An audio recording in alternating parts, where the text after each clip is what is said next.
देखो यार, एक चीज तो याद रख लेना कि अगर इस वीडियो को तुम देख रहे हो और तुमने ये जो मेरे बताए हुए स्केड्यूल को पूरे अच्छे तरीके से मन से फॉलो कर लिया, nobody can stop your 80 out of 80 और इसकी गारंटी मैं लेता हूं, ठीक है। अगर नहीं हुआ तो आके अनसब्सक्राइब कर देना।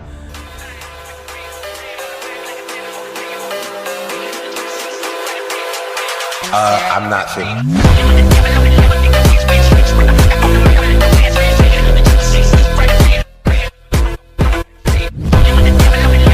मैथ्स में 80 आउट ऑफ 80 लाना सबसे ज्यादा आसान है और ये तुम लोगों को सबसे ज्यादा टफ लगता है क्योंकि तुम इसे उस तरीके से नहीं पढ़ते जिस तरीके से इसको पढ़ने की जरूरत है। मैं तुम्हें बता रहा हूं, इस वीडियो में मैंने मैथ्स को बिल्कुल इस तरीके से तोड़ा है और इसकी प्लानिंग बिल्कुल इस तरीके की बनाई है कि भाई 80 आउट ऑफ 80 तो 100% गारंटी मेरी ही है। लेकिन एक चीज याद रखना, अगर तुम इस टाइम टेबल को स्ट्रिक्टली फॉलो करते हो तो इस दुनिया में कोई भी तुम्हारा 80 आउट ऑफ 80 नहीं रोक सकता है। लेकिन मैं बता दूं कि सेम केमिस्ट्री और फिजिक्स की वीडियो मैंने ऑलरेडी अपलोड कर दी है, तो अगर तुमने अभी तक केमिस्ट्री और फिजिक्स की वीडियो नहीं देखी है तो जाओ फटाफट चैनल के वीडियो सेक्शन में, तुम्हें केमिस्ट्री और फिजिक्स की 45 डेज स्ट्रैटेजी मिल जाएगी और तीनों स्ट्रैटेजीज को तुम बिल्कुल साथ में चला सकते हो क्योंकि इन तीनों को मैंने बिल्कुल इस तरीके से लाइन अप किया है कि इनमें कभी भी वो कॉलिजन ना आ पाए, समझे। तो जाके फटाफट उन वीडियोस को जरूर देखना और इस वीडियो का लाइक टारगेट है 3000 लाइक्स का, जो कि मैं तुम पे छोड़ता हूं। इस वीडियो को प्लीज प्लीज सभी लोगों में फैलाओ और एक छोटा सा रिक्वेस्ट यार, सब्सक्राइब करके बेल आइकन तो जरूर दबाना क्योंकि उस बेल आइकन से तुम्हें सारी नोटिफिकेशन मिल जाएगी because I am making the best content for class 12th right now and I can guarantee this. तो जाओ फटाफट सब्सक्राइब बटन दबा के बेल आइकन दबा लो और चलते हैं सीधा हमारी मैथ्स की स्ट्रेटजी की तरफ। सो यार, अभी जो तुम अपने स्क्रीन पे देख रहे हो ये होने वाली है मैथ्स क्लास 12 की 45 डेज की रोड मैप। अब इसमें हम लोग क्या क्या कवर अप करेंगे, तो इसमें हम लोग कवर अप करने वाले क्वेश्चंस जो कि हमें पूछे जाएंगे। दूसरी चीज जो होगी वो होगा प्रीवियस ईयर क्वेश्चंस कि कौन से करने हैं भैया, कौन से ज्यादा बेटर होते हैं। और उसके बाद एनसीईआरटी को हम लोग इस 45 डेज में पूरा कंप्लीट करेंगे with every and each question. अब मुझे पता है कि तुम लोग कंफ्यूज हो रहे हो कि भैया एनसीईआरटी कैसे कंप्लीट करा दोगे और पीवाईक्यू भी कैसे करा दोगे, तो रुको जरा सब्र करो भैया, है ना, अभी देख लेंगे सब कुछ, ठीक है। सबसे पहले बता दूं कि ये प्लान 20 जनवरी से 8 मार्च का है। इसमें आप लोगों को लगेगा कि ये तो भैया 45 डेज से ज्यादा है, तो इसमें से मैंने वो डेट्स को रिमूव किया है जो डेट्स हमारे एग्जाम के हैं। जैसे कि फिजिक्स का जिस दिन एग्जाम होगा उसके एक दिन पहले उसके लिए डेडिकेटेड डे जाएगा, केमिस्ट्री का जिस दिन एग्जाम होगा उसके एक दिन पहले डेडिकेटेड डे जाएगा और फिजिकल एजुकेशन के भी एग्जाम के एक दिन पहले उसका एक डेडिकेटेड डे जाएगा।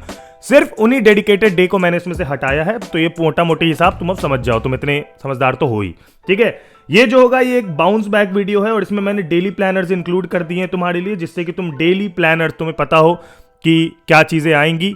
ये चीजें तुम्हें पता होनी चाहिए कि डेली मुझे क्या पढ़ना है और डेली क्या करना है, वो भी इसमें सब कुछ इंक्लूडेड है।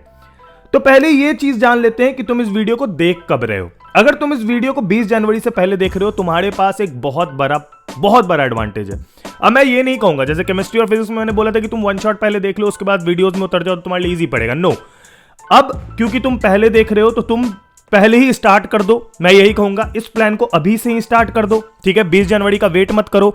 तो तुम्हारे वो जो 4-5 दिन निकलेंगे ना एक्स्ट्रा जो बच जाएंगे, उन बचे हुए टाइम को तुम दूसरे सब्जेक्ट्स में इन्वेस्ट कर सकते हो और ये तुम्हारे लिए एक बहुत बड़ा एडवांटेज होगा अगर तुम इसको 20 तारीख से पहले देख रहे हो, क्योंकि तुम्हारे पास बहुत ईज होगा। तुम एक चैप्टर पे 3 दिन की जगह 4 दिन भी दे सकते हो, जो मेरे प्लान के हिसाब से, ठीक है। पहले तो तुम्हारे पास मोर टाइम आएगा और दूसरा तुम्हारे पास मोर प्रैक्टिस आएगा, तुम मोर बेटर क्वेश्चन बना सकते हो। ये 4 से 5 दिन का एडवांटेज तुम्हें एक्चुअल में नॉर्मल प्लान वाले लोगों से कम एक स्टेप तो आगे रखेगा ही रखेगा, ठीक है। तो ये एक एडवांटेज हो जाएगा तुम्हारे लिए। अब मैं तुम्हें बता दूं, अगर बात कर रहे हैं 20 जनवरी की या उसके बाद अगर आप देख रहे हो तो आपको टेंशन लेने की जरूरत नहीं है। आपको बस सिलेबस से स्टार्ट करना है, जो मैं बता रहा हूं। 1 बाय 1 आप सारी चीजों को करते जाओगे और प्रायोरिटी आपकी क्या होगी वो भी मैं बता दूंगा, ठीक है। यहां पर पता है खेल किस चीज का है मैथ्स में? मैथ्स में पूरा खेल होता है प्रायोरिटी का, मतलब पूरा का पूरा खेल ही प्रायोरिटी का है। मैं तुम्हें बता देता हूं कैसे। पूरे के पूरे यूट्यूब पे चल जाओ, मैथ्स की कोई भी स्ट्रेटजी डालता है वो एक ही चीज आपको बोलता है कि भैया calculus calculus calculus calculus calculus. मेरी इस स्ट्रेटजी में भाई कैलकुलस को मैंने उतना ही भाव दिया है जितना कि तुम अपनी एक्स को भाव देते हो। तो सिंपल समझ जाओ भैया कि ये जो भाव वाला गेम है मैंने कैलकुलस से हटा ही लिया है पूरी तरीके से, ठीक है। अब मैं तुम्हें एक जेन्युइन चीज बता रहा हूं, ठीक है, जेन्युइन चीज। अगर मैं बात करूं व्हाट टू स्टडी की, तो ये जान लो कि आप लोगों को कॉन्सेप्ट पकड़ने पड़ेंगे, ठीक है। अब कॉन्सेप्ट कहां से पकड़ सकते हैं भैया? There are a lot of videos on YouTube जहां से आप कॉन्सेप्ट समझ सकते हो। मैथ्स में मोटा मोटी तुम्हारा हिसाब ये होना चाहिए ना कि अगर एक एक्सरसाइज में 3 से 4 टाइप के क्वेश्चन होते हैं, बहुत मेजॉरिटी में, बहुत मतलब कह लो कि 80% एक्सरसाइज ऐसे हैं जिसमें 2 टाइप के क्वेश्चन है, कि यही 2 टाइप के इजी मॉडरेट हार्ड करके 11-12 क्वेश्चन है एक एक्सरसाइज में, और वो 2 टाइप भी अगर तुम समझ गए तो वो सारे क्वेश्चन बन जाएंगे, तो तुम स्किप कर सकते हो, ठीक है। उसके बारे में मैं बताऊंगा कि स्किप किसको करना है, ठीक है। अब यहां पर देखो, सबसे पहले तो वीडियो तुम 3 तरीके के देख सकते हो, एक तो लेंदी देख सकते हो, एक शॉर्ट देख सकते हो और एक मीडियम देख सकते हो। लेंदी वीडियो को मैं पहले ही कट कर दे रहा हूं। वो हर वीडियो जिसमें एक्सरसाइज का सॉल्यूशन है, मैंने बहुत वीडियो देखी है मैथ्स की, उसमें उन्होंने क्या करा है भैया, 12 क्वेश्चन है तो उन्होंने 12 क्वेश्चन सॉल्व कर दिया, और वो मैथ्स की वीडियो है ही नहीं, ठीक है, वो सॉल्यूशन वीडियो है। ये चीज अपने दिमाग में डाल लो। पढ़ने के लिए कौन सी वीडियो यूज करनी है वो बता देता हूं, ठीक है। अगर तुम लोग मेरे टेलीग्राम चैनल पे अभी तक ज्वाइन नहीं किए हो ना, तो जरूर कर लेना, क्योंकि यहां पर मैं बेस्ट वीडियोस यूट्यूब से निकाल के, बेस्ट प्लेलिस्ट निकाल के वहां पर मैं अपलोड करते रहता हूं, जहां से तुम जाके वीडियोस को देख सकते हो, समझ सकते हो। तो उसको तो भाई तुम फर्स्ट प्रायोरिटी में ज्वाइन करो, ठीक है, वो तो कर ही लो, ठीक है। अब मैं तुम्हें बता देता हूं कि तुम्हें किसका देख सकते हो। अब मैं लिंक वैसे डाल दूंगा, एक जीनियस लर्निंग क्लासेस करके एक इनएक्टिव चैनल है 2019 से, उस पे भाई रिलेशन फंक्शन की 3 वीडियो है, उस 3 वीडियो में रिलेशन फंक्शन मैंने कंप्लीट किया, जो चीज मैंने की है वही बता रहा हूं। तो ऐसे ऐसे छोटे छोटे वीडियोस है, छोटे छोटे चैप्टर्स के, जो आप वहां से देख सकते हो। उसके अलावा आप सीबीएसई क्लास वीडियोस यूज कर सकते हो, मैथ्स डैडी चैनल यूज कर सकते हो। ये 3 मेरे मोस्ट रिकमेंडेड है। आपको अगर लगता है कि इससे बेटर कोई अच्छा है या कुछ है, तो नीचे कमेंट में भाई बाकी लोगों की हेल्प करो, है ना। चलो, तो अब मैं तुम्हें बता दूं क्वेश्चंस क्या करने हैं। तो भैया क्वेश्चंस आपको बनाने हैं एनसीईआरटी, क्योंकि एनसीईआरटी इज द किंग भाई। यहां पर देखो एक किंग का मैंने सिंबल बना दिया पहले ही। उसका रीजन क्या है? एनसीईआरटी इसलिए किंग है ना, क्योंकि अगर आप एनसीईआरटी बना लेते हो तो 80 में 75 मार्क्स तो आपके सिर्फ ऐसे ही बन जाएंगे। बाकी 5 मार्क्स के लिए थोड़ा सा ये जो है ना, ये जो अंदर इसके इस कल के अंदर एक होता है छोटा सा चीज, जो हमारा सीपीयू है, उसको यूज करना पड़ेगा, ठीक है। अगर तुम उसको यूज कर लोगे तो बाकी के 5 मार्क्स भी कवर हो जाते हैं। तो एनसीईआरटी से तुम्हें सारे क्वेश्चंस नहीं करने। पहले तो मैं ये तुम्हें समझा दूं कि एनसीईआरटी के सारे क्वेश्चन नहीं करने, कौन से करने बताऊंगा। और प्रीवियस ईयर क्वेश्चन हम लोग अंडरस्टैंडिंग के लिए ही यूज करेंगे। इसलिए नहीं यूज करेंगे कि भैया हमारा क्वेश्चन लड़ जाएगा। क्वेश्चन लड़ जाएगा वाला जिस दिन तुम्हारे अंदर आ जाएगा ना एटीट्यूड, उस दिन चीजें अपने आप खत्म होनी शुरू हो जाती है, तो वो मत करना, ठीक है। अब आ जाते हैं आगे। मार्किंग की बात करें तो जब भी आप एनसीईआरटी अब सॉल्व करोगे, जब भी आप इसको स्टार्ट करोगे स्ट्रैटेजी को, एनसीईआरटी सॉल्व करने के समय एक चीज जरूर याद रखना कि वो सारे क्वेश्चन एक्सरसाइज के जिसको बनाने में तुम्हारा हालत खराब हो गया, मतलब वो तुमसे बना ही नहीं, तुम्हें सॉल्यूशन देखना ही पड़ा और उसके बाद तुम्हें लगा कि अरे यार ठीक है, तो उनको आप सर्कल करोगे। अभी से ही रूटीन बना लेना। स्क्वायर आप उनको करोगे जिनके आपके सॉल्यूशन एक बार में नहीं आए, लेकिन आपने दोबारा उसको सोचा, दोबारा उस पर काम किया तो आंसर आ जा रहा है, उस पर आप ये कर देना। और जो एक बार में बन गया उस पर ये कर देना। अब मैं ये क्यों करवा रहा हूं पता है? मैं ये इसलिए करवा रहा हूं कि लास्ट के दिनों में जब तुम रिवीजन करने बैठोगे ना, तुम्हें सिर्फ और सिर्फ सर्कल वाले क्वेश्चंस को करना होगा, ठीक है। और बहुत मन किया तो स्क्वायर वाले को कर देना अगर टाइम ज्यादा रहे तो, क्योंकि ये सर्कल वाला तुम लास्ट में करोगे, ये चीज तुम्हारे दिमाग में फिट हो जाएगा और ये चीज तुम्हें इतना ज्यादा हेल्प करेगा ये वाला प्लान कि तुम सोच भी नहीं सकते। इसको कोई बच्चा नीचे टाइम स्टैम्प जरूर डाल देना कि वेरी इंपॉर्टेंट बिफोर स्टार्टिंग, और ये टाइम स्टैम्प कि ये चीज करना बहुत इंपॉर्टेंट है, ठीक है। अब आते हैं आगे। अब अपनी पढ़ाई शुरू हो जाएगी फेज 1 से। अब फेज 1 में हर इंसान जिसने भी मैथ्स की स्ट्रेटजी वीडियो बनाई है उसने एक ही बात बोली है कि भैया कैलकुलस पे कूद जाओ। नहीं, कैलकुलस पे हमें कूदना ही नहीं है, कैलकुलस पे हम जंप लेंगे ही नहीं। पहले हम अपने 45 मार्क्स सिक्योर करेंगे, ठीक है। कैलकुलस से आपको मोटा मोटी 35 to 40 मार्क्स आता है, लेकिन रेस्ट जितना पेपर है मेरा, यानी कि जो 40 to 45 मार्क्स का पेपर है, वो 40 to 45 मार्क्स का पेपर ऐसे चैप्टर्स से निकलता है जिन चैप्टर्स को करने में आपको 2 दिन चाहिए, ठीक है। और उन 2 दिन में आप 45 मार्क्स को सिक्योर कर सकते हो। तो पहले भाई सिक्योरिंग करो। मेरी जिंदगी की सबसे बड़ी गलती मैं 12th में यही मानता हूं कि मैंने वेक्टर 3D पर ध्यान नहीं दिया, और वेक्टर 3D मेरे पेपर में इतना ज्यादा आ गया था कि मैं फंस गया था। उसके बारे में मैं आगे बताऊंगा, लेकिन अभी मैं इतना बोल दे रहा हूं कि फेज 1 में हम लोग स्टार्ट करेंगे नॉर्मल चैप्टर्स। सबसे पहले हम लोग करेंगे रिलेशन एंड फंक्शन, जो कि हमारा पहला चैप्टर है, ठीक है। फेज 1 इज वेरी बेसिक, जो हर बच्चा पढ़ने की कोशिश करेगा, जिसको कैलकुलस के बारे में नहीं पता है तो ऐसे ही स्टार्ट करेगा, ठीक है। तो phase 1 is very basic phase. अब इस फेज 1 में हम लोग क्या करेंगे ना, इसमें हम लोग 3 दिन तक इसको करेंगे रिलेशन एंड फंक्शन को, और ये 3 दिन हमें 4 मार्क्स देके जाएगा, ठीक है। 4 मार्क्स यानी 5% मार्क्स, ठीक है। रिलेशन एंड फंक्शन को करने के लिए सिर्फ और सिर्फ एनसीईआरटी का यूज करना। एनसीईआरटी के पूरे एक्सरसाइज के क्वेश्चन सॉल्व कर लेना। टाइम ज्यादा बढ़े तो अपना एग्जाम्पल लगा लेना। अब 3 दिन में रिलेशन एंड फंक्शन को मैं 2 बार सॉल्व कर दूं अगर मैं पहली बार भी पढ़ रहा हूं तो, लेकिन जो मैंने तुम्हें 3 दिन दिए ना, इसमें 1 दिन पूरा का पूरा एग्जाम्पल और पीवाईक्यू के लिए है और 2 दिन तुम्हारा अंडरस्टैंडिंग के लिए, कंसेप्ट वीडियो के लिए और सॉल्विंग के लिए। समझ गए ब्रेकेज? बहुत बढ़िया। ठीक है, अगली चीज हो जाएगी हमारी इनवर्स ट्रिगो। इनवर्स ट्रिगो भी सेम रिलेशन फंक्शन जितना ही टाइम तुम्हारा लेगी, 3 दिन, और सेम 4 मार्क्स देके जाएगी। और इनवर्स ट्रिगो में भी सेम एनसीईआरटी कर लेना, ठीक है, काफी है। जहां पर मैं एनसीईआरटी लिख रहा हूं वहां पर एनसीईआरटी काफी इसलिए है क्योंकि इनके लॉजिक्स आप एनसीईआरटी के जो लॉजिक्स है उनको आप किसी भी क्वेश्चन में लगाओगे तो वो सॉल्व हो जाते हैं। इनके पीवाईक्यूज उतने ज्यादा अमेजिंग और अलग नहीं होते कि आपको उतनी ज्यादा जानने की जरूरत है। हालांकि 3 दिन में 1 दिन प्रीवियस ईयर क्वेश्चन का है तो करना है तो जरूर करना। अगर बात करें मैट्रिसेस की, matrices is very basic chapter, ठीक है। अब क्योंकि मैट्रिसेस तुम लोग देख रहे हो कि अरे डब्बे में चीजें आ रही है भैया, ये तो मेरा दिमाग खराब कर देगा, ये सबसे बड़ा तुम्हारा मिसकंसेप्शन है। Matrices is as easy as addition, subtraction, multiplication and division. If you know how to add things, if you know how to subtract, multiply, divide, basically अगर 2, 3, 4 क्लास पढ़ाई किए हो ना तो मैट्रिसेस बन जाएगा। अब मैं तुम्हें एक एग्जांपल दे रहा हूं। मैट्रिसेस और डिटरमिनेंट ऐसे चैप्टर है, स्पेशली मैट्रिसेस। मेरा एक छोटा भाई है, 5 क्लास में वो पढ़ता था, कजन है मेरा। मैंने जब वो 5 क्लास में था ना तो मैंने उसे मैट्रिसेस सिखाया था, ऐसे ही बैठ के रैंडम, मुझे मन किया सिखा दिया मैंने उसे। तुम्हें पता है वो मैट्रिसेस की पूरी जो एनसीईआरटी की बुक है 12th की, वो सॉल्व कर लिया था बहुत आराम से, ठीक है, 3 से 4 दिनों में।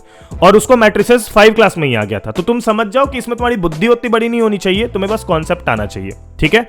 तो ये याद रखना कि मैट्रिसेस में 3 दिन बहुत है, ठीक है, लेकिन ये 5 मार्क्स दे के जाएगा। और मैट्रिसेस में पीवाईक्यूज क्यों ऐड किया उसका रीजन बता देता हूं। पीवाईक्यूज सिर्फ और सिर्फ वर्ड प्रॉब्लम्स के लिए ऐड किया है। ऐसे क्वेश्चन जहां पर वर्ड प्रॉब्लम्स आएंगे रेलेवेंसी के लिए, बस रेलेवेंसी के लिए वहां पर ऐड किया है। वो कोई टफ नहीं होगा, लेकिन हां तुम्हें पता रहे कि क्वेश्चन कैसे आते हैं मैट्रिसेस के बन के, इसलिए वो चीज डाल दिया ताकि तुम्हें पता लग जाए कि इस वर्ड प्रॉब्लम में एडिशन करना है, सब्ट्रैक्शन करना है, मल्टीप्लिकेशन करना है या डिवीजन करना है, ठीक है। चौथे नंबर पे आता है डिटरमिनेंट अपना, ठीक है। यहां पर एक स्क्रीन पे एक चीज लिख रहा हूं, ये चीज याद रख लो अभी से ही। इस चीज का स्क्रीनशॉट कर लो, कुछ कर लो, कहीं कॉपी में साइड में लिख लो ये चीज, ठीक है। ये चीज जो है ना, ये इनफ है इस चैप्टर में, ठीक है। ये अगर आ गया तो काम हो जाएगा, ठीक है। हालांकि एक चीज बता दूं, मेरे को बहुत बड़ा गट्स आ रहा है कि इस साल शायद ना भी आए, लेकिन स्टिल एक बार पढ़ लेना, ठीक है, एक बार अपने लिए पढ़ लेना। पता है तुम्हें डिटरमिनेंट बहुत आसान है। डिटरमिनेंट में 2 या 3 तरह के क्वेश्चन हैं जो कि एग्जाम में आते हैं। डिटरमिनेंट्स के क्वेश्चन फिक्स होते हैं। इसके एनसीईआरटीज उतने नहीं भी बनाओगे ना, प्रीवियस ईयर क्वेश्चन भी कर लोगे तो डिटरमिनेंट निकल जाता है, क्योंकि डिटरमिनेंट के क्वेश्चन काफी फिक्स्ड आते हैं कि हाँ यही चीज पूछा जाएगा डिटरमिनेंट में। तो जहां पर ये वाला चीज आ जा रहा है ना कि यही चीज पूछा जाएगा डिटरमिनेंट में, वहां पर तुम्हारे लिए चीजें ऐसे ही आसान हो गई, ठीक है। तो डिटरमिनेंट के लिए ये याद रखना, बहुत से बहुत 3 दिन देना, 5 मार्क्स से सिक्योर कर देगा। अब भैया यहां पर जब हमने फेज 1 की पढ़ाई कर ली, हमने टोटल 12 दिन दे दिए हैं मिला के, और इस 12 दिन में पता हमने क्या बनाया है? इस 12 दिन में हम लोगों ने बनाया है 5, 5, 10, 4, 14, 4, 18 मार्क्स का पेपर। 18 मार्क्स का पेपर हमारे 12 दिन में सॉल्व हो जाता है, ठीक है। 45 दिन में जब हम लोग 80 दिन ग्रैब कर रहे हैं, तो इतने कम दिनों में इतना ज्यादा मार्क्स अगर हम लोग कैच कर पा रहे हैं तो ये बहुत बड़ी बात है, बहुत बड़ी बात, ये समझ जाओ तुम। और तुम अगर इस पैटर्न के साथ चल गए ना तो तुम्हारे लिए जिंदगी तुम्हारा आसान हो जाएगा। नाउ आते हैं फेज 2 पे। फेज 2 यानी कि हमारा हनीमून पीरियड। हर सब्जेक्ट में मैंने फिजिक्स की वीडियो बनाई, केमिस्ट्री की वीडियो बनाई, सब में मैंने फेज 2 में कोशिश किया कि एक हनीमून पीरियड दूं तुम्हें। हनीमून पीरियड बेसिकली वो पीरियड होता है जिसमें कि आप लोगों को उतनी मेहनत करने की जरूरत नहीं है। इसमें आप अगर थोड़ा कम भी दो, दूसरे सब्जेक्ट पे आप फोकस कर सकते हो दूसरे सब्जेक्ट पे, and at the same time आप इस सब्जेक्ट को भी कैरी फॉरवर्ड कर सकते हो। तो यही होता है हमारा हनीमून पीरियड। अब हनीमून पीरियड में हम लोग करने वाले हैं 2 चैप्टर जिसका नाम है लीनियर प्रोग्रामिंग और प्रोबेबिलिटी। जब आप पहली बार जीवन में लीनियर प्रोग्रामिंग पढ़ने जाओगे ना, आपका हालत खराब हो जाएगा। आपको लगेगा अरे भाई साहब ये क्या चीज है, ये तो समझ ही नहीं आ रहा, क्योंकि भैया उसमें कुछ चीजें दी रहेंगी, ऐसे ग्राफ है, ऐसे करके एक लाइन पढ़ा, इसके अंदर का पार्ट शेड करना है कि बाहर का पार्ट शेड करना है, ठीक है। ये है पूरी कॉन्सेप्ट। अब ये समझने में लोग इतनी ज्यादा डिफिकल्टी क्रिएट कर दिए हैं YouTube पे कि मैं तुम्हें क्या बताऊं, जबकि ये चैप्टर कुछ है ही नहीं। लीनियर प्रोग्रामिंग अपने टाइम पे मैंने 1 दिन में पूरा का पूरा एनसीईआरटी सॉल्व किया था और वही आया था। मैं तुम्हें बता दूं, ये तुम्हें 5 मार्क्स जरूर देके जाएगा, लेकिन इसका एनसीईआरटी इनफ है। एनसीईआरटी एक्सरसाइज के सारे क्वेश्चन कर लोगे ना, लीनियर प्रोग्रामिंग हो जाएगा। चलो एक याद दिलाता हूं तुम्हें। याद करो, हमारे क्लास 10th में एक चैप्टर हुआ करता था हाइट एंड डिस्टेंस नाम का, ट्रिगो का। उस चैप्टर के अगर तुमने पूरे के पूरे वर्ड प्रॉब्लम्स बना लिए होगे एनसीईआरटी के, तो उससे तुम्हारा पूरा का पूरा height and distance cover up हो जाता है। ठीक है, सेम एग्जैक्ट सेम कंसेप्ट तुम्हारा यहां पर लीनियर प्रोग्रामिंग में लगता है कि अगर तुम उसके पूरे वर्ड प्रॉब्लम बना लोगे तो तुम्हारा लीनियर प्रोग्रामिंग का मैटर जो है वो सॉर्ट हो जाएगा। ठीक है, मोर देन एनफ, एक वीडियो पूरा का पूरा एक्सरसाइज, एक दिन खत्म। ठीक है, चाहो तो 2 दिन इसलिए दे दिया है क्योंकि दूसरे दिन पे अगर तुमको कुछ मन कर रहा है, कुछ एक्स्ट्रा पढ़ने का मन कर रहा है या इसके एग्जांपल्स भी सॉल्व करने का मन कर रहा है तो कर लेना। ठीक है, हालांकि एक दिन का हिसाब है। हनीमून पीरियड में दूसरा चैप्टर होगा प्रोबेबिलिटी। अब एक चीज मैं बता देता हूं तुम्हें, क्लास 11th में जिस बच्चों ने भी पढ़ाई करी है और उनको परमुटेशन कॉम्बिनेशन आता है इन केस, तो वो 3 ही दिन देंगे इस चैप्टर को। ठीक है, जिन बच्चों को नहीं आता वो 4 दिन दे देंगे। ठीक है, अब बता रहा हूं क्यों। इसमें कॉन्सेप्ट है, याद रखना, बेइस थ्योरम। बेइस थ्योरम करके एक कॉन्सेप्ट है प्रोबेबिलिटी में, और ये कॉन्सेप्ट उतना टफ नहीं है पर आपको लग सकता है अगर आपको पीएनसी नहीं आता, मतलब आपको अगर परमुटेशन कॉम्बिनेशन नहीं आता तो बेस थ्योरम आपको थोड़ा सा टफ लग सकता है, जबकि है नहीं। ठीक है, अब 12th क्लास का प्रोबेबिलिटी भाई ये मत समझना कि प्रॉपर एक फॉर्मूला पे चल जाएगा जैसे अभी तक चला के आ रहे हो कि number of favourable outcome by number of total outcome. इस पे पूरा का पूरा हर साल प्रोबेबिलिटी तुम बना के आए हो, मुझे पता है, लेकिन इस साल ये नहीं होगा, थोड़ा सा ज्यादा पढ़ना पड़ेगा, थोड़ा कंसेप्ट अलग होगा, इसीलिए तुम्हें थोड़ी सी ज्यादा रिलेटिबिलिटी देने के लिए तुम्हें 4 दिन दे दिए प्रोबेबिलिटी के, लेकिन जरूरत नहीं है, लेकिन फिर भी दे दिए।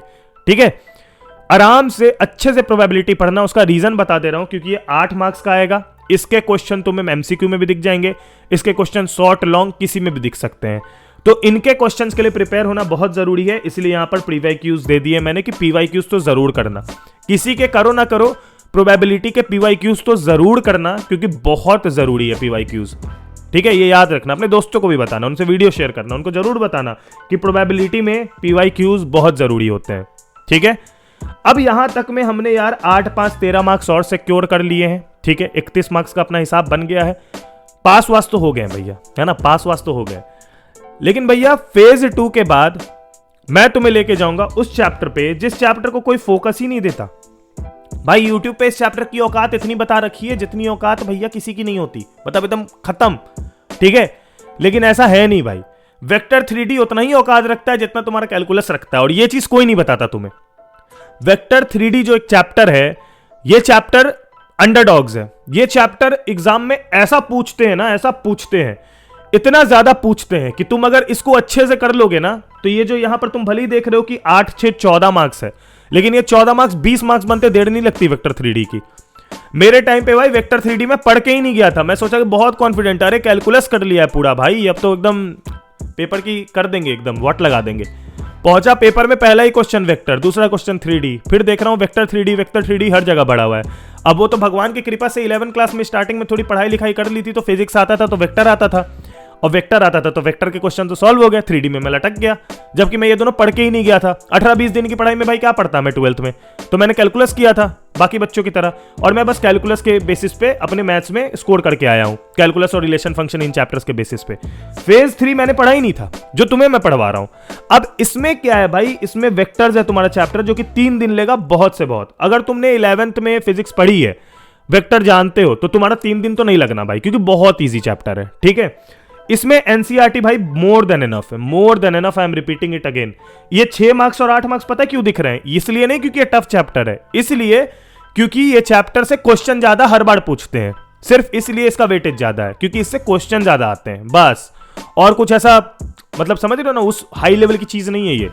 तो वेक्टर आपको 3 दिन लेगा, एनसीईआरटी एनफ है, और 3D ज्योमेट्री आपका 3 दिन लेगा, और इसमें एनसीईआरटी और पीवाईक्यू दोनों करना। अब वेक्टर में पीवाईक्यू करने की जरूरत नहीं भाई, लेकिन 3D में पीवाईक्यूज करने की जरूरत है क्योंकि क्वेश्चन तुम्हें समझ नहीं आएंगे उतनी इजीली। मैं एकदम क्लियर बोल रहा हूं, तुमको थोड़ा सा अलग लगेगा, ये कॉन्सेप्ट लग सकता है फॉर श्योर। इस वजह से मैंने इसमें 3 दिन ही दिए हैं, लेकिन आपको मैं बता दूं इसमें पीवाईक्यू के लिए पूरी 1 दिन डेडिकेट कर देना। 2 दिन में अपना एनसीईआरटी सॉल्व करके पीवाईक्यूज के लिए 1 दिन पूरी डेडिकेट कर देना। व्हेन आई से डेडिकेटेड, ठीक है, पीवाईक्यूज पूरा लगा देना, 1 दिन पूरा पीवाईक्यूज पढ़ना और पूरा पीवाईक्यूज पे फोकस्ड हो जाना उस दिन। ठीक है, गॉट इट, बहुत बढ़िया। अब आते हैं, ये मैंने लिखा है बेस्ट कॉम्बो क्योंकि उसका रीजन ही यही है, because they can give you a lot of marks, like hell lot of marks. तो इसलिए याद रखना कि वेक्टर 3D पे फोकस तो भैया एकदम बरकरार रखना है। ठीक है, अब भैया हमारा आ जाएगा 1 दिन का ब्रेक। देखो यहाँ पर चाय भी लगा दिया है, ठीक है, अब आप चाय पी लेना अगर आपके पास है तो, ठीक है, लेकिन मैं आपको एक चीज बता देता हूं, अभी तक हमने 45 मार्क्स सिक्योर कर लिए हैं। 45 to 50 मार्क्स इज सिक्योर्ड, ठीक है। अब भाई सीबीएसई ने कौन सा ब्लूप्रिंट फॉलो किया है भाई, जो हमें पता हो कि 45 मार्क्स ही आएंगे। हो सकता है इधर के 50 आ जाए या हो सकता है इधर के 40 ही आए। तो इतना तो समझ जाओ कि इतना हिसाब हो चुका है तुम्हारे पास कि अब तुम मैथ्स के लिए रेडी हो। अब तुम पे मैं बड़ा से बड़ा कोई भी कंसेप्ट फेंक के मारूंगा मैथ्स का, तो तुम उसको आराम से टैकल कर लोगे, ठीक है। और ये बहुत बड़ी बात है ना। तो मैं तुम्हें बता दूं कि तुम्हारा काम हो चुका है मैथ्स का अभी तक में, ठीक है। अब जो भी बच्चे कॉमर्स वाले हैं, उनका छठा सब्जेक्ट है मैथ्स, लास्ट डेज में वीडियोस देख रहे हैं, तो भाई इतना भी काफी है आपके लिए, ठीक है। लेकिन वो बच्चे जो मैथ्स जिनकी प्रायोरिटी है, पीसीबी, पीसीएम, पीसीएमबी, ऐसे बच्चे, तो आपके लिए मैं बता दूं भैया, आप तो लग जाओ अब, ठीक है। अब ब्रेक एक दिन का ले लेना, इस दिन अपने बॉडी को पूरा रिलैक्स कर लेना, मत पढ़ना मैथ्स, इस दिन देखना ही मत मैथ्स। एक दिन का ब्रेक ले ही लेना, चाहे तुम कितने भी लेट स्टार्ट कर रहे हो, इतना चैप्टर करके एक दिन का ब्रेक ले लेना, क्योंकि अब तुम्हें अपनी मेमोरी को थोड़ा रीसेट करना है, इनको थोड़ा साइड करना है और एक नई चीज की ओर बढ़ना है, जो कि है कैलकुलस। बहुत लोग तुम्हें बताएंगे कि भैया तुमने 11 में लिमिट डेरिवेटिव्स नहीं पढ़ा, तुम कैसे करोगे, तुम्हारी तो जिंदगी बर्बाद, तुमसे तो कैलकुलस होगा ही नहीं। ये सबसे बड़ा ढोंग है भाई। मैंने 11th में नहीं पढ़ा था लिमिट डेरिवेटिव्स, लेकिन मेरे को आता है कैलकुलस। उस लेवल का कैलकुलस आता है कि मेरे साथ तुम बैठा दो भैया 12th का कोई बंदा, मैं भाई 6 साल हो गया 12 दिए हुए, मैं भी यहाँ बैठा हुआ हूँ, बगल में बैठा दो, मैं उससे जल्दी क्वेश्चन बना लूंगा, इसकी तो गारंटी है। तो मैं तुम्हें बता दूं कि तुम्हें जो कैलकुलस है, वो कैलकुलस तभी आएगा जब तुम उस पर फोकस्ड हो जाओगे। देखो यार, एक चीज तो याद रख लेना कि अगर इस वीडियो को तुम देख रहे हो और तुमने ये जो मेरे बताए हुए शेड्यूल को पूरे अच्छे तरीके से मन से फॉलो कर लिया, nobody can stop your 80 out of 80, और इसकी गारंटी मैं लेता हूं, ठीक है। अगर नहीं हुआ तो आके अनसब्सक्राइब कर देना, लेकिन भाई बिल्कुल उस तरीके से चलना पड़ेगा जिस तरीके से मैं बता रहा हूं। तो अब आते हैं भैया फेज 4, जो कि अपना कैलकुलस, ठीक है। अब ये थोड़ा ग्राइंडिंग फेज है, ये आपको पता ही है। तो कैलकुलस में याद रखना कि आपको 35 मार्क्स जरूर देके जाएगा, लेकिन इसमें लोग जो है ना, अपना जो कंसंट्रेशन है उसको साथ में बांट नहीं पाते। वो कंटिन्यूटी डिफरेंशिएबिलिटी वाले चैप्टर को भी उतना ही टाइम देते हैं, एओडी को भी उतना ही देते हैं, इंटीग्रल्स को भी उतना ही देते हैं, एओआई को भी उतना ही देते हैं, और डिफरेंशियल इक्वेशन को भी उतना ही देते हैं, जबकि ये गलत है, ठीक है। आपका यहां पर टाइम टेकिंग पता है सबसे ज्यादा कौन लेता है? लोग कहते हैं कि इंटीग्रल्स लेता है, लेकिन ये सबसे बड़ी गलती है। सबसे ज्यादा टाइम कंटिन्यूटी डिफरेंशिएबिलिटी लेता है। ये पहला चैप्टर है कैलकुलस का, और ये चैप्टर इससे भी रिलेटेड है, इससे भी रिलेटेड है, इससे भी रिलेटेड है और इससे भी रिलेटेड है। तो अगर ये चैप्टर किसी ने अच्छे से किया है ना, तो उसको इंटीग्रल समझने में दिक्कत नहीं होता, ठीक है। एक छोटा सा कॉन्सेप्ट मैं बताना चाहूंगा, हालांकि मेरे पास टाइम नहीं है इस वीडियो में ज्यादा, लेकिन फिर भी बताता हूं क्योंकि मुझे पता है इससे तुम्हारा बहुत हेल्प होगा, ठीक है।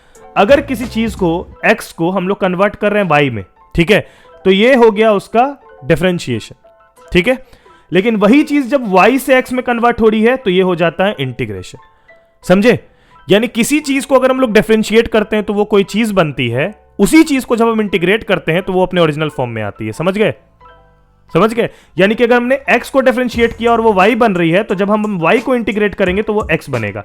यानी कि ये इररिवर्सिबल है एक दूसरे से, समझ गए ना। बस ये अगर कॉन्सेप्ट तुमको पता है, तो जब तुम डिफरेंशिएशन पढ़ रहे हो तो तुमको इंटीग्रल्स अपने आप दिमाग में बनते जाएगा कि क्या होगा, ठीक है। अगर किसी चीज का डिफरेंशिएशन कर रहे हो और ये पर्टिकुलर चीज आ रही है तो तुम्हें समझ में आ जाएगा। एक चीज बिल्कुल याद रखना, इसमें एक क्रॉस मल्टीप्लीकेशन मेथड होता है, ठीक है। वो क्रॉस मल्टीप्लीकेशन मेथड अगर तुमने सीख लिया ना, तो वो एक मेथड तुम्हारे सारे क्वेश्चंस बनवा देगा, सारे A to Z। और वो कहां से सीखना है ये बताता हूं मैं तुम्हें। YouTube पे एक चैनल होगा मैथ्स डैडी करके, राहुल धाकर सर का, ठीक है। वहां पर से जाके कंटिन्यूटी एंड डिफरेंशिएबिलिटी और ये पूरा कैलकुलस वाला प्लेलिस्ट है, वहां से पढ़ सकते हो। लेकिन एक चीज बताऊं, सेम टीचर ने यानी कि राहुल धाकर सर ने कॉमर्स बाबा करके एक चैनल है, उस पर पढ़ाया था कॉमर्स वाले बच्चों को। उनका मैथ्स हमारा मैथ्स सेम है, डिफरेंट मत समझना। उनको उन्होंने कैलकुलस पढ़ाया था और वो पूरी प्लेलिस्ट मैंने खुद देखी है पर्सनली अपने टाइम पे, इसलिए मेरा कैलकुलस आज तक इतना स्ट्रांग है। जब मैं ये कह रहा हूं तो तुम्हें पता है, उस वीडियो में उस प्लेलिस्ट को अगर तुम पूरी तरीके से कर लेते हो, तुम्हारा कैलकुलस इस लेवल पे चला जाएगा ना, इस लेवल पे आई एम सेइंग कि तुम्हारा एक भी क्वेश्चन नहीं छूटेगा, क्योंकि वो वीडियो देख के तुम्हारे एनसीईआरटी प्रीवियस ईयर क्वेश्चन बहुत इजीली सॉल्व हो जाते हैं, ठीक है। तो वो जो प्लेलिस्ट है कॉमर्स बाबा वाला, वो मैं ढूंढ के बहुत ही इज्जत से अपने टेलीग्राम पे पोस्ट कर दूंगा। जाना मेरे टेलीग्राम चैनल पे, वो प्लेलिस्ट मिल जाएगी, वहां से जाके देख लेना, ठीक है। चलो बहुत बढ़िया। तो ये हो गया अपना कंटिन्यूटी डिफरेंशिएबिलिटी, 5 दिन, एओडी पे 2 दिन, इंटीग्रल्स पे 5 दिन, एओआई पे 3 दिन, डिफरेंशियल इक्वेशन पे 3 दिन। सिर्फ और सिर्फ एनसीईआरटी बनाएंगे हम लोग, ठीक है। और प्रीवियस ईयर क्वेश्चन बनाने की जरूरत नहीं है, ऑनेस्टली बता रहा हूं। अगर अच्छे से एनसीईआरटी एकदम मन से बना लोगे ना, पूरे तरीके से कंसंट्रेशन के साथ बना लोगे एनसीईआरटी, तो फिर एनसीईआरटी बहुत है कैलकुलस के लिए। ये लोग बताते हैं कि इसमें करना जरूरी है पीवाईक्यू, लेकिन मैं नहीं मानता। अगर आप एनसीईआरटी अपने दिल से, मन से, सच्चे मन से बना लोगे, अच्छे से कंसेप्ट समझ के बना लोगे, तो एनसीईआरटी भी एनफ है कैलकुलस के लिए, ठीक है। अब जब हम लोग इतनी चीजें कर लेंगे तो हमारा सिलेबस कंप्लीट हो जाएगा, और ये मैं टारगेट कर रहा हूं भाई 5 मार्च से पहले हो जाएगा। अगर आप इस पूरे स्केड्यूल को फॉलो करते हो तो 5 मार्च से पहले हो जाएगा। और अगर आप इस वीडियो को पोस्टिंग डेट को देख रहे हो, जिस दिन ये वीडियो अपलोड हुई है, तो भाई आपका यही हिसाब फरवरी के केमिस्ट्री एग्जाम खत्म होते होते हो जाएगा, ठीक है। फिर आपके पास दुनिया भर का टाइम है सैंपल पेपर्स बनाने के लिए। अब लास्ट में जाते जाते मैं कुछ लास्ट डेज के टिप दे देता हूं तुम्हें। Sample papers very very important, मैं दोबारा लिख रहा हूं, वेरी वेरी इंपॉर्टेंट है सैंपल पेपर्स। कुछ करो ना करो सैंपल पेपर जरूर करना मैथ में, क्योंकि भाई टाइम की क्या अहमियत है ना, ये तुम्हें मैथ्स का पेपर सिखाता है। अच्छे से अच्छे बच्चे पूरा कंसेप्ट जानने के बाद भी उस 3 घंटे के पेपर में पेपर नहीं कंप्लीट कर पाते हैं। और जब तक तुम्हारा स्पीड नहीं आएगा, इसमें स्पीड बहुत इंपॉर्टेंट है एक्यूरेसी के साथ, स्पीड, ठीक है, ये बहुत इंपॉर्टेंट है एक्यूरेसी के साथ। और अगर तुम्हारा स्पीड आ जाता है ना, तो ये चीज तुम एकदम बिल्कुल दिमाग में अपने बैठा लो कि तुम निकाल लोगे 80 आउट ऑफ 80। अगर तुम्हारा इस टाइम टेबल को फॉलो करने के बाद भी 80 आउट ऑफ 80 नहीं बनेगा, उसका रीजन सिर्फ एक ही होगा कि तुम्हारी प्रैक्टिस और स्पीड गड़बड़ है, ठीक है। इसलिए सैंपल पेपर्स कोशिश करना कि कम से कम 3 तो बना लेना भाई, 3 सैंपल पेपर्स एनी हाउ। अब एक दिन में बना लो, बीच बीच में बना लो, एक दिन करके बना लो, टोटली तुम पे है। सैंपल पेपर से ये मत चेक करना कि मेरे कितने मार्क्स आ रहे हैं, ये चेक करना कि क्या मैं पूरा कंप्लीट कर पा रहा हूं पेपर समय से, सारे क्वेश्चन को सॉल्व करके। अगर हां तो बहुत बढ़िया, ठीक है। अब सैंपल पेपर कैसे सॉल्व करना है और एग्जाम कैसे अटेम्प्ट करना है वो तो मैं बाद में बताऊंगा, लेकिन उससे पहले अगर तुम ये मैथ्स का 45 डेज चैलेंज ले रहे हो तो मेक श्योर करना कि नीचे कमेंट बॉक्स में भर जाना चाहिए भैया आई विल डू इट। मेरे को 1000 कमेंट्स चाहिए भाई, 1000 बच्चे चाहिए जो कि नीचे कमेंट सेक्शन में आई विल डू इट लिख रहे हैं। और मेरे को ये तुम कर दो भाई, मेरा मन खुश हो जाता है। मेरे को नहीं मतलब है कोई पैसे से, बस ये हो जाना चाहिए कि लोग बोलते रहे भैया कि मैं तो करूंगा, ठीक है। 1000 बच्चों को भी अगर मैं उस मार्क्स पे पहुंचा दूं तो I am more than happy. उससे ज्यादा मेरे को कुछ चाहिए ही नहीं भाई, I am more than happy, ठीक है। तो make sure to subscribe to the channel, press the bell icon. मिलते हैं तुमसे एक बहुत धमाकेदार वीडियो पे, ठीक है। इसीलिए बेल आइकन बोल रहा हूं दबाने की, तुम्हें नोटिफिकेशन सबसे पहले आ जाए। और टेलीग्राम चैनल जरूर ज्वाइन कर लेना भाई, वहां पर अपडेट्स आते रहते हैं। तब तक के लिए अपना ख्याल रखना, bye bye, take care and peace. जय हिंद, वंदे मातरम।